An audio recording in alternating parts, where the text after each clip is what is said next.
What's up, guys? Welcome to the Clocker Sports Podcast. I'm your host, Josh Buckhalter. Be sure to follow me on X at Josh G Bucks. That's JoshGBuck.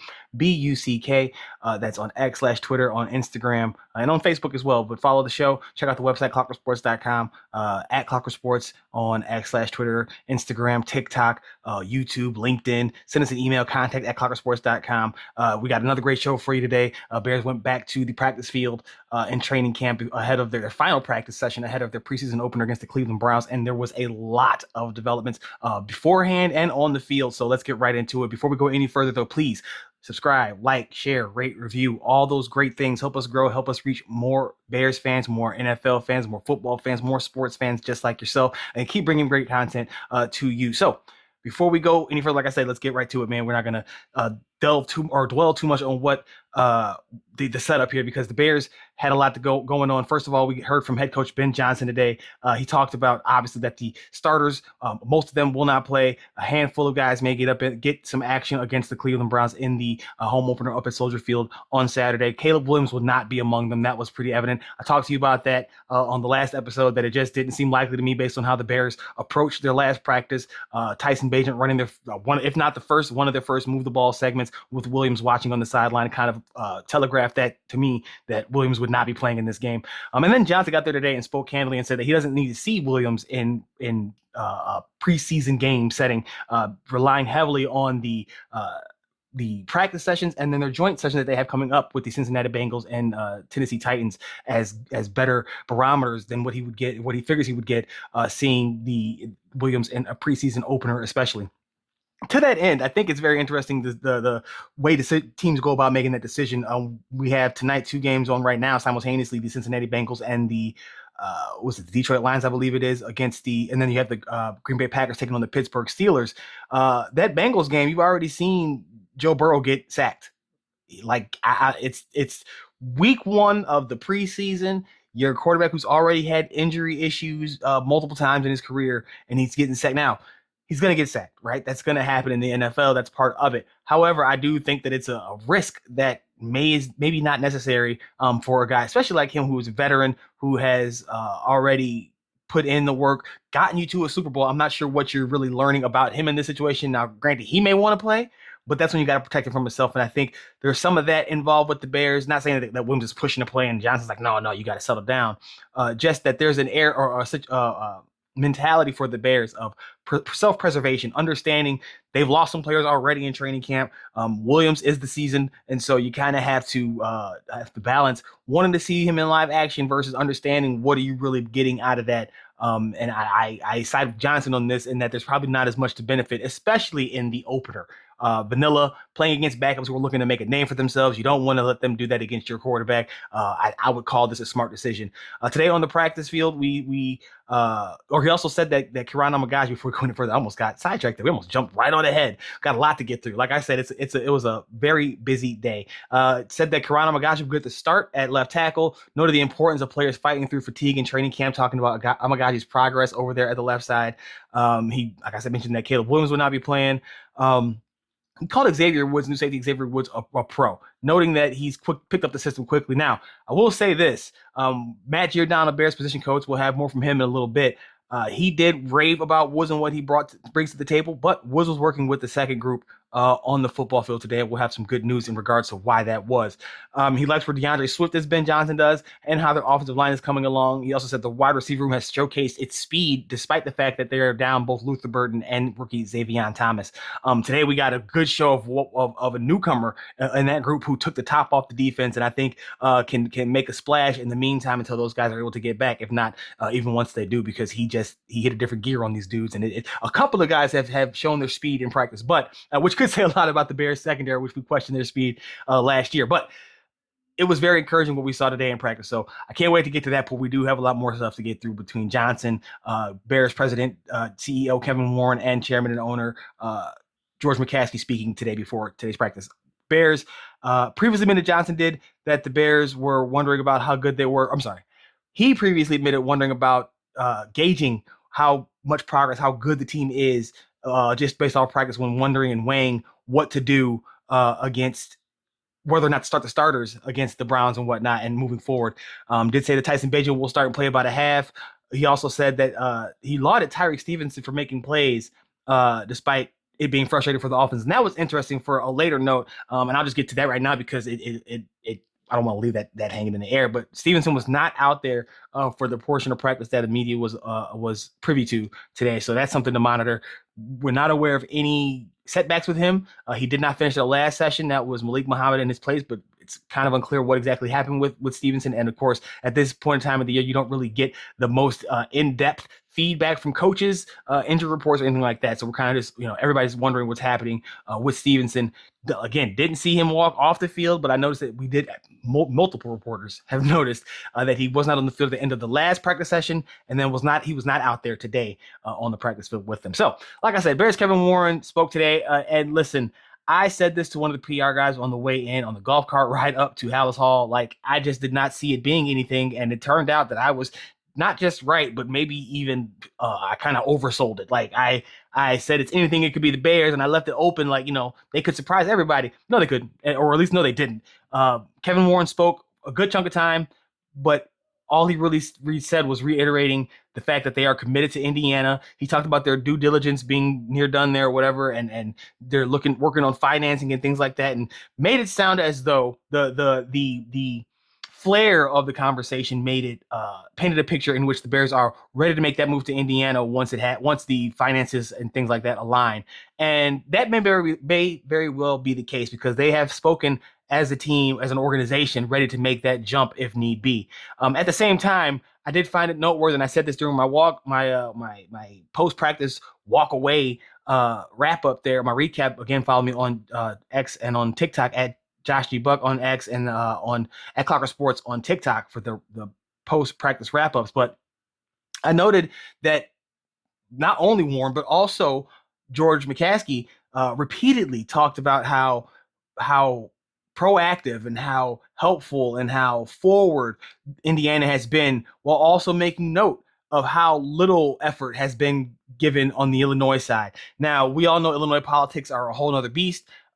The Indiana move, while for them, they talked about, multi-use sites and events outside of football and really tried to downplay the negative for fans this side of the border and said that they'll be kind of, happy, okay, once the new stadium is built. And, George relayed a story about his own drive over there and didn't know to say for a sign on the side of the road.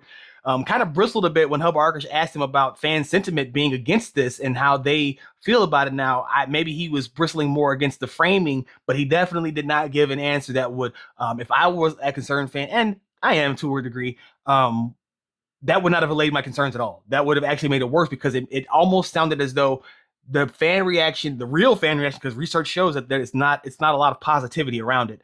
That sounded like it was almost ignoring, dismissive of fan concerns. Again, hoping that the end result will make them happy, bring in new fans, whatever the case may be.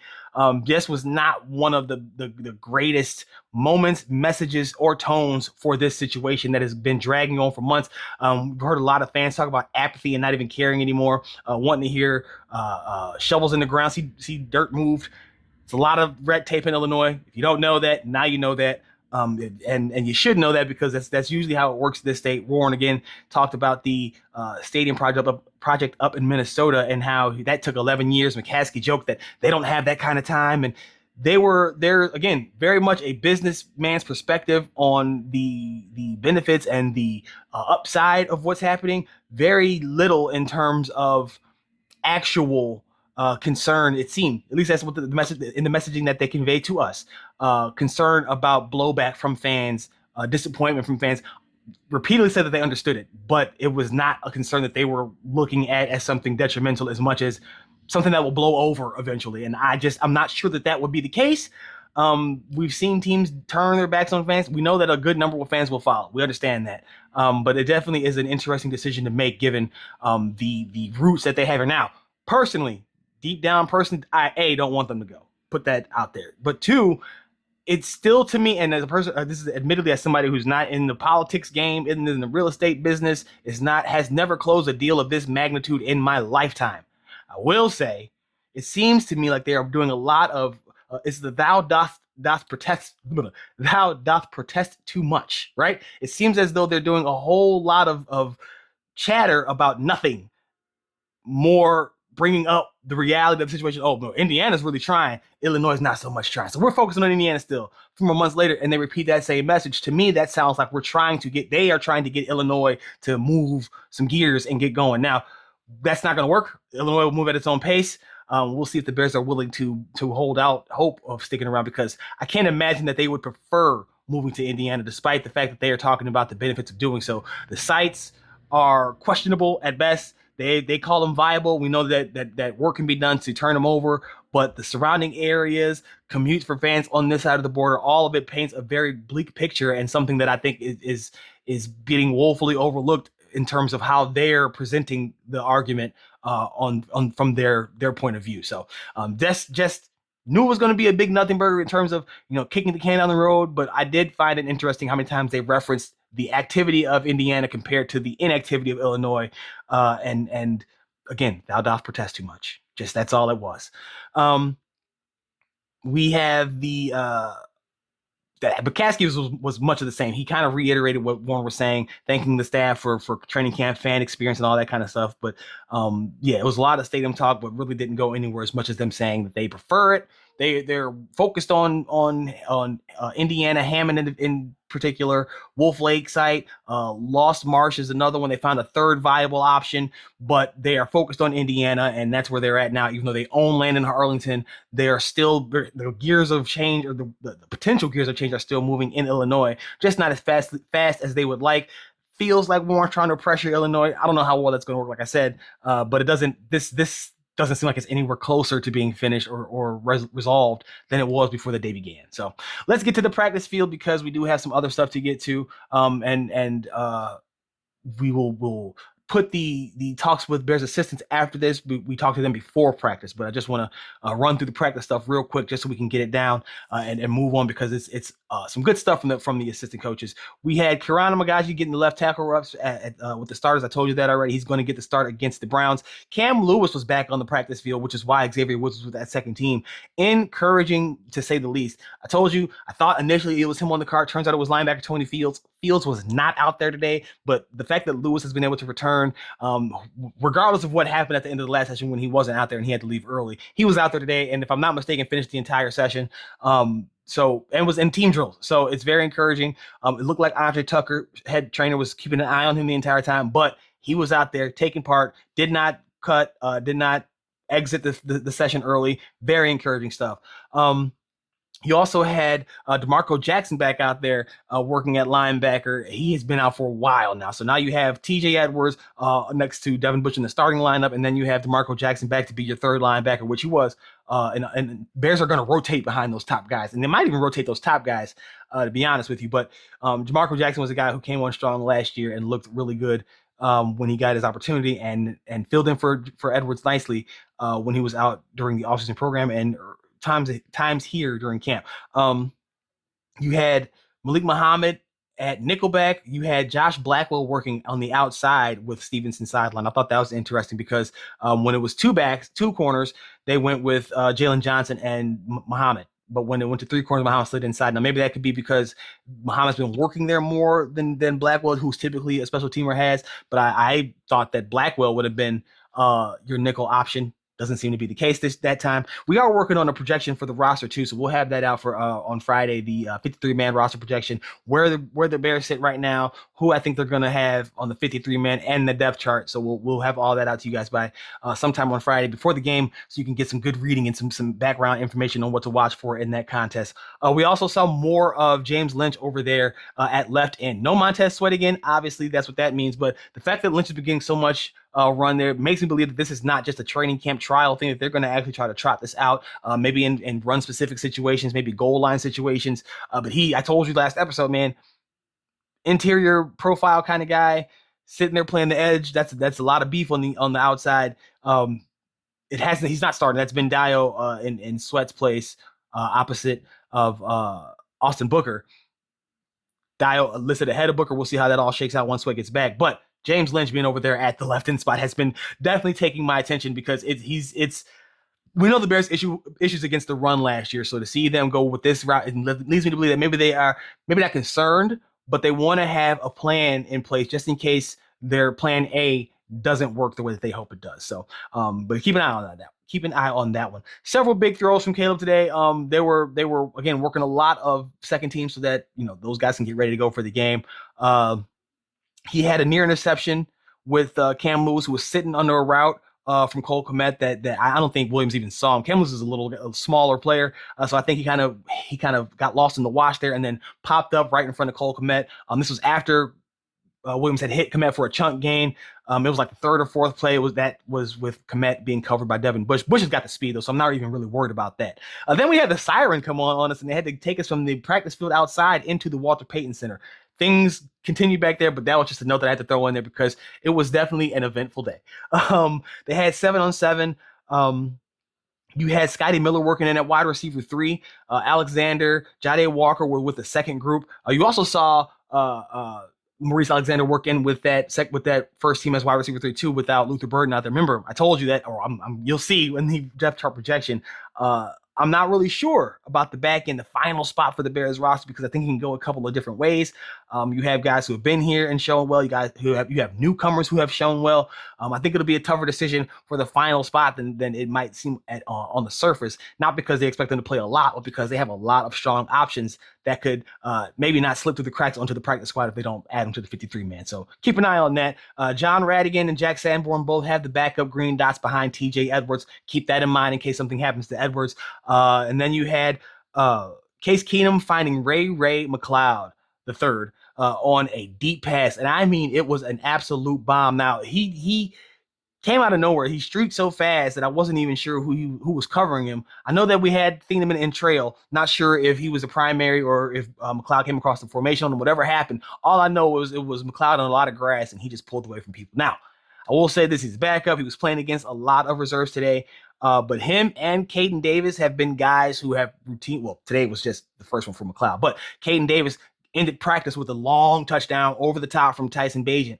They have shown the kind of speed that Johnson was talking about with the wide receiver room, that even without Bird and Thomas, you're still seeing guys get loose. Now, does that mean the Bears have a problem with speed in their secondary? We are going to find out. Hopefully that's not what the case is, but it has been impressive to see both today, McLeod, and in multiple days, including today, Davis, get behind the defense and really just move. And I think it's one of those situations in where you're they're catching you off guard. You're paying so much attention to Colston Loveland, the Roma Dunze, that you don't notice the 5'8" guy. And you still have Khalid Raymond, who can do the same type of things that McLeod can do. So just it caught my attention. McLeod took the top off. Davis ended it with taking the top off. Very, very encouraging stuff. If those two guys, if Davis gets that final spot, McLeod gets whoever it is, that will be a speedy addition for the Bears offense. Mentioned Walker did get back in at wide receiver 3. Your backup safeties, it looks like, could be a mixture of Xavier Woods. Skylar Thomas, it seems like a staple there now. Anthony Johnson has been back there as well. But today we also saw Marlon Sewell, no relation to Noah Sewell, or Nephi Sewell for that matter, at safety 2 alongside Skylar Thomas. So we'll see what the Bears ultimately decide to do. But like I told you, the Bears do like what they've gotten so far out of Xavier Woods. And then there was a interesting sequence of events. You had Williams going to Jade Walker on TJ Edwards for a big gainer. Then he was incomplete with Blackwell getting a pass breakup. Then he was trying to force a ball. It looked like the Colston Loveland, but Edwards got a near interception on that one. That sequence gave way to a chunk gain to Colston Loveland, who was being covered by Dylan Thieneman, and then a miss to Cole Kmet, while he had Kmet was open, but he also had Caden Davis down the field. So a mixed day for Caleb Williams. Again, those sessions, those joint training sessions will have to show Johnson a lot, I would imagine, because we've seen progress from him. Johnson said that he feels like Williams has plateaued. Williams has accepted that and said that this is the time to kind of push through all those type of things.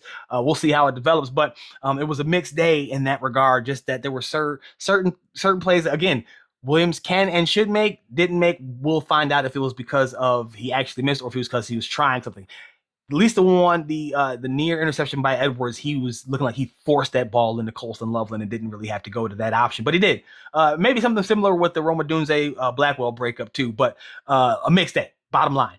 And then on the final play, you saw Jalen Johnson get tagged for offside, something I hadn't really seen, which is it caught my attention because of that. Just he reached out and he was getting ready for a jam, but the ball hadn't been snapped yet. So it was just one of those moments where maybe a lapse of concentration, whatever. Maybe he thought he heard the ball snap or he thought he saw whatever, got the flag, and that was before we saw, like I said, having Caden Davis take the top off with that pass from Tyson Bagent. Tyson Bagent, after practice, joked saying there was just two D2 guys being dudes. Bagent is awesome. I asked him about quarterback Miller Moss. He said beforehand that Moss was a great addition to the room. I asked Bagent what his advice for Moss would be, because he's been in that situation where you're not getting a lot of reps in practice, and then you're going to get thrown into the fire, and they're going to expect you to perform. And this is what he had to say about that. Advice that I would give to Miller is just to continue doing exactly what he's been doing. If there was something that was glaring that I thought he should be doing that he wasn't doing, that would be something where you could have a conversation with him about that. But as far as I'm concerned, post-practice walkthroughs, post-walkthrough walkthroughs, any type of rep that he can even remotely get his hands on, he's taking advantage of.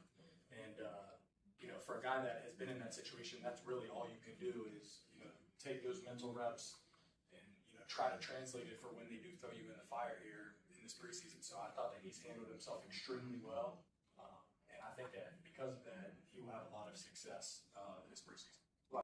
Very, very, very insightful stuff from Tyson Bagent there about Miller Moss and just the lessons that he would, what he's seen from him so far and what he would want to see from him going forward. And then we also, like I said, we got to talk to some of the Bears assistants before practice. This was Bears offensive line coach Dan Roushar talking first about Braxton Jones, the group in general, but then also I asked him about center Garrett Bradbury and his transition into the offense after the Bears lost Drew Dalman to retirement. And he raved about Bradbury in a way that has been consistent throughout this training camp. Here that is. Listen, the left tackle position is a day-to-day evaluation for us. We've seen progress in every one of them. They're doing things better than they were a year ago. And yet, I would say right now, there's too many inconsistencies. You see moments where you really like what the player did, and then at the end of the day, there's too many things that just aren't being done well enough. So my job, is to get those guys to a more consistent play. And I like the mindset with all of them, but we know that it's got to improve. And, we look at it every day in a very thorough way. We feel like we've got three guys competing at left tackle, and yet in our mind, we know Field can also go over there, and we'll just see how this thing plays out. And then your other new position at center, how have you noticed Garrett Bradbury's transition from? Garrett's been really outstanding. You feel he's a really smart, high football IQ, but he's an unbelievable communicator. So he gets up, he sets the table for us, and he's so good at communication that I feel like it's really assisted the other players knowing where we're going and making the adjustments we have to. Again, Braxton Jones out there today on the practice field, so that was encouraging to see. But to hear the way that Roushar talks about it, they're clearly not ready to make that final decision yet. I do think it's going to be Braxton Jones ultimately, especially because he was back out there today. But then to hear, like I said, about him raving about Bradbury, we've heard consistently how intelligent he is, how much he's helping guys. That assimilation is so key because losing Dalman was a big blow. And I still stand on it being something that altered their draft plans a bit. I think he might have had an edge rusher in that second round rather than Logan Jones. But we'll see what happens there. It was very encouraging to hear what Roushar had to say. Here's Bears linebackers coach Richard Smith talking about TJ Edwards and then the injuries he's battling, having to fight through all that stuff, and then really also Devin Bush and how he's kind of stepped up and taken the place of TJ Edwards' former running mate, Tremaine Edmonds, who's now with the New York Giants. Well, he's a veteran, you know what I mean? And he's a true pro. He's very mature. Football is very important to him. And you've visited with him. He's an outstanding human being. And then what's happened, he came off those injuries. So what we've done the whole offseason, he's been in every one of these meetings and been very, very helpful with the younger guys. And now what we've done is he's practiced. That started him off on just individual, then some walkthrough reps, and then the other day he finally had his first opportunity to play. The other day that we put him in some situations like move the ball situations, and he did really well. I see I thought he looked very quick, like I call him fresh legs, and reacted really, really well. And he's a tremendous leader and a tremendous person. How tough is that for him? Well, I think he's a pro, and he knows what's happening. It's comforting for us as coaching, because all of a sudden he's out there, and you know that things are going to run pretty smoothly because he's played with, it might be something that we've never talked about, but he can adjust to it because of his experience. So I think he's tried to train the proper way, you know what I mean? Because last year he was plagued with several injuries, and I know that he doesn't want that. He wants to have a clean year this year, which we all do for all of our players. But love his focus, love the way he's going, and trust me, he'll be ready. How have you seen Devin Bush embrace that leadership? We've heard you talk about it, but how have you seen it show up? How's he what? Devin Bush showing that embrace the leadership in TJ's absence. Yeah, well, that doesn't. I think they're really good. Is like the interesting thing is that TJ and Tremaine were very close, and the minute Tremaine had that opportunity to go, I think he went to New York, and then Bush comes in, and I think you can ask them those questions, but I see they sit next to each other in the meetings. They're focused, they're dialing together, and TJ, like I said, is a very easy person to be with, and so is Bush. Bush is really good personality, fun to be around and focus, and it's good for him because TJ's been in the system where Bush hadn't been in the system. So any of these questions that he might have, he can also lean on TJ. Last one for me, Coach. How do you see him moving Hippolyte come along? Well, we'll see. He's had some opportunities, and I thought he's had the last few days. He's had 2 really good practices, and we'll see how he performs in the game. Your status is what you perform in games. So it's going to be fun to watch him on Saturday night or Saturday. Okay. All right. Take care. All right. I really do think that Roushar and Richard Smith are 2 of my favorite coaches to talk to, just because of how straightforward they are. They remind me of some friends, uncles that I used to know. Like, they're really, really straight shooters, man. You got to appreciate that kind of honesty and candor from veteran coaches like that. Here is Bears safeties coach Matt Giordano talking about Dylan Thieneman and really talking about what they like about Xavier Woods. I mean, Dylan's growing every single day. I mean, it's just this is the nature of the business right now, especially as a rookie. You're learning by fire, or learning through fire. So it's just however you want to look at it. So, I mean, what's great about Dylan is that he's taking the coaching, he's applying it one play at a time, one day at a time, and that he's really focused on learning from that mistake or learning from that slight technique error. And he's applying it the next day and making sure that doesn't happen again. You heard Ben talk about having a conversation about seeing his play speed from Oregon kind of show up on the practice field out here. Oh, yeah. How have you seen him not kind of settle, but see him push himself pretty further when he sees those needs? Well, I mean, you just see him work. We ask our players to run to the ball, stop the ball every play, and you see him. He's running to the ball every single play. The guy doesn't get tired. He just keeps going. He knows how to push through it. And he's stopping the ball every single time we've asked him to. So it's good to see that. He responds well. And then, you see his athleticism every single day. So that's fun to see. What about Xavier Woods? Did you like before he got here? And what did you see from him in the short time that you guys had him? Well, I liked about Xavier because, he's been around the block. He knows a lot of football, especially NFL football. So he's seen a lot of playbooks, a lot of concepts and schemes. So just the challenge for us is just getting him learning our language and learning our schemes and how we do it. Former safety yourself, yeah. Talk about the difficulties in communication when you have to shuffle guys around that. Man, I'll tell you what, communication, even doesn't matter if you have new guys or guys who've been playing together for 5 years, the communication is highly important. It's what, we as defensive coaches emphasize. It doesn't matter. It's like, the guys got to run the show back there. The more they communicate, everybody knows. And here's the thing is that if they communicate well, typically the play goes well too. Your second year here, how are you feeling under the staff? Under this staff, how are you feeling with everything? Just the training camp and how progressive you guys are. I'm very thankful to be a part of the staff. Coach Johnson, he's the tip of the spear, and I'm very thankful to be a part of his staff. DA's awesome. He challenges us, and he doesn't sugarcoat it, which I love. And he just tells us what we need to work on, tells us what we need to fix.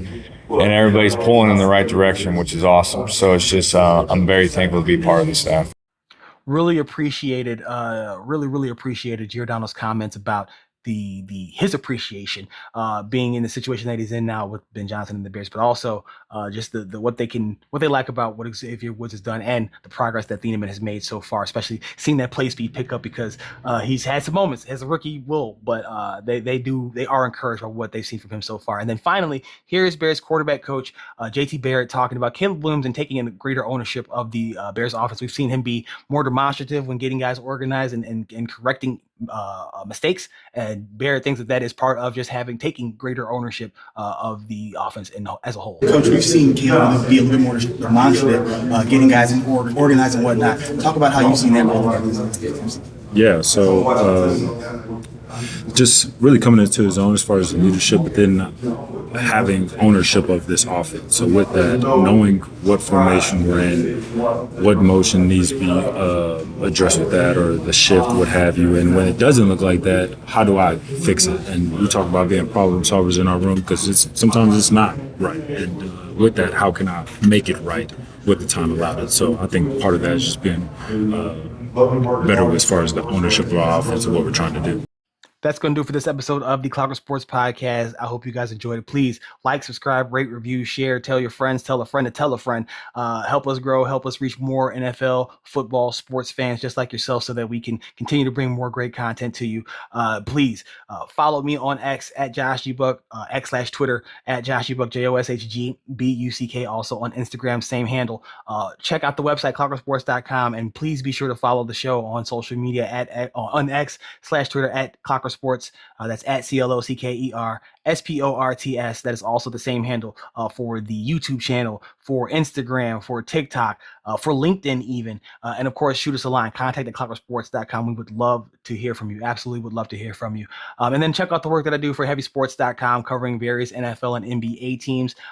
Wrote today about Puka Nukua's injury setback, talked about the Texans, who are set to play their preseason game this evening, shaking up their roster, and some other great stories for you to look into. So until the very next time, that's going to do it for this episode of the Clocker Sports Podcast. I am your host, Josh Buckhalter.